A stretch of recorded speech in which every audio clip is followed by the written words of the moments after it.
हरे कृष्णा, दंड प्रणाम आप सभी को। तो आज हम भगवद गीता के 1.2 एंड 3 श्लोक पे चर्चा करेंगे।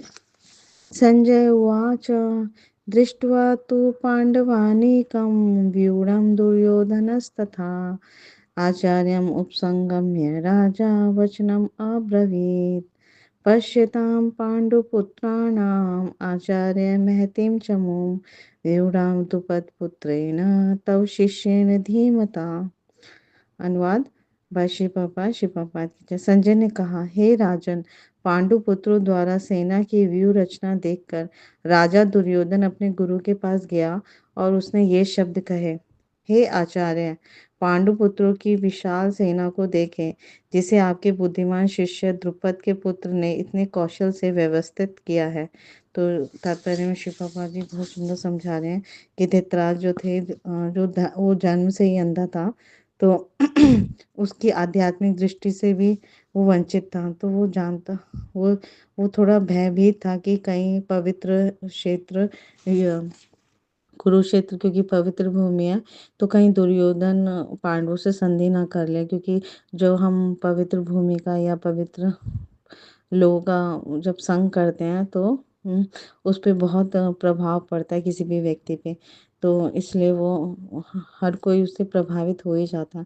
तो धृतराज थोड़ा भयभीत थे कि कुरुक्षेत्र जो है वो धर्म क्षेत्र है और वहाँ पांडवों के साथ साथ भगवान श्री कृष्ण भी हैं, जो अपने मधुर वचनों से किसी का भी मन बदल देते हैं। तो इसी भय के कारण वो संजय से जब पूछा था फर्स्ट श्लोका में, तो संजय अब उन्हें आश्वस्त करने के लिए बता रहे हैं कि दुर्योधन अपने आचार्य के पास, द्रोणाचार्य के पास जाकर ये बोला कि जो आपके पांडुपुत्र, जो आपके प्रिय शिष्य अर्जुन हैं, उनकी व्यू रचना देखिए, जिसको आपके बुद्धिमान शिष्य द्रुपद पुत्र धृष्टद्युम्न ने जिसकी रचना की है। क्योंकि दुर्योधन अच्छे से जानता था कि द्रोणाचार्य का सबसे प्रिय शिष्य है वो अर्जुन, क्योंकि तो द्रोणाचार्य कहीं ना कहीं उसका पक्षपात ना ले लें पांडवों का, है ना, और या पूर्ण क्षमता के साथ लड़ाई ना करें उनसे। तो इसी वजह से वो उनको प्रेरित कर रहा था कि वो अपने पूर्ण कौशल के साथ वो पांडवों के साथ के विरुद्ध युद्ध करें। तो इसके लिए वो प्रेरित कर रहा था द्रोणाचार्य को।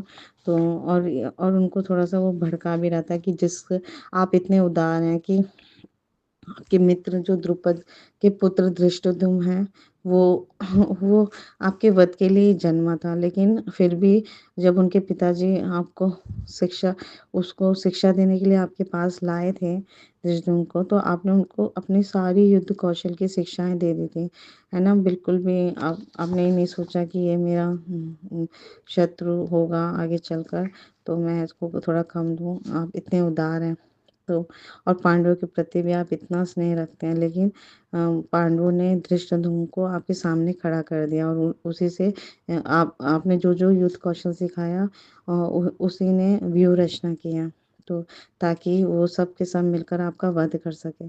तो इसलिए आप पांडवों के प्रति आपका जो स्नेह है उसे त्याग दीजिए और सावधानी पूर्वक होकर युद्ध कीजिए। तो ये ये कथा भी आती है कि पहले द्रुपद और जो द्रोणाचार्य थे वो बहुत अच्छे मित्र थे।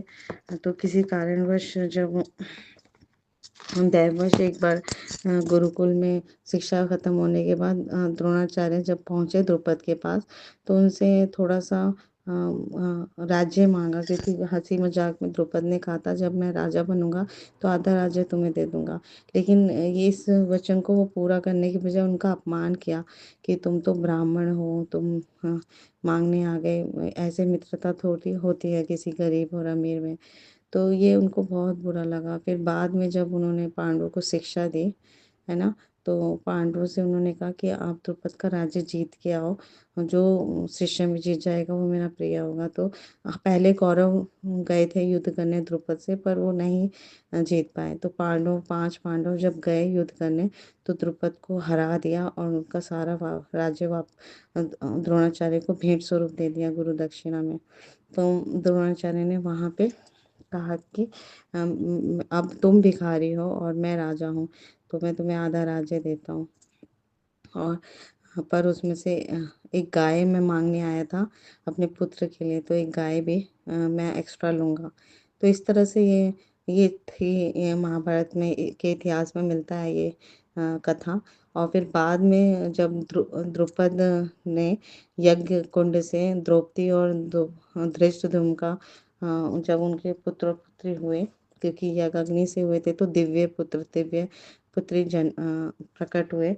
तो धृष्टद्युम्न उन्होंने प्रार्थना की थी, इस द्रुपद ने ये प्रार्थना इस कारण से यह किया था कि उनको एक ऐसा पुत्र प्राप्त हो जो द्रोणाचार्य का वध करे। तो धृष्टद्युम्न हुए और उनको फिर युद्ध शिक्षा करवाने के लिए भी वो द्रोणाचार्य को के पास लेके गए।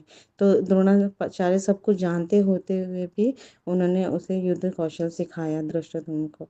तो ये बात सर्वविदित थी, इसलिए दुर्योधन जो है वो द्रोणाचार्य को युद्ध के लिए प्रेरित करा था कि तुम जरा सा भी मैत्री का या प्रेम का संबंध मत रखना, क्योंकि पांडव तुम्हारी उदारता से हमारी हार हो सकती है। तो भले ही अर्जुन जो है वो आपका कितना ही प्रिय और तेजस्वी शिष्य है, लेकिन आप बिल्कुल उदारता मत रखना। तो इस तरह से वो द्रोणाचार्य को उकसा रहा था।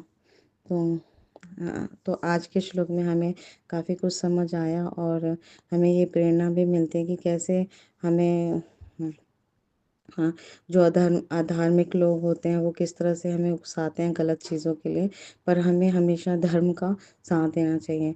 तो इस कलयुग में धर्म जो है वो सिर्फ़ और सिर्फ़ भगवान के पवित्र नामों का रटन-पटन से ही हम अच्छे से निर्वाह कर पाएँगे और भगवान का जो प्रेम है वो प्राप्त कर पाएँगे। तो बहुत आसान है। श्री चैतन्य महाप्रभु हमें कहते हैं कि इस कलयुग में सिर्फ़ हरि का नाम लेना है। हरे नाम एव केवलम कलौ नास्तेव नास्तेव नास्तेव गतिरन्यथा। तो हम इस आसानी से इस कलयुग में पार हो जाएँगे और धर्म को अच्छे से निर्वाह कर पाएँगे। धर्म क्या है? भगवान का प्रेम, जो इस मनुष्य जीवन का परम लक्ष्य है, परम ध्येय है। Thank you so much. Guru Maharaj की जय, श्री प्रभुपाद की जय, आप सब भक्तजन की जय।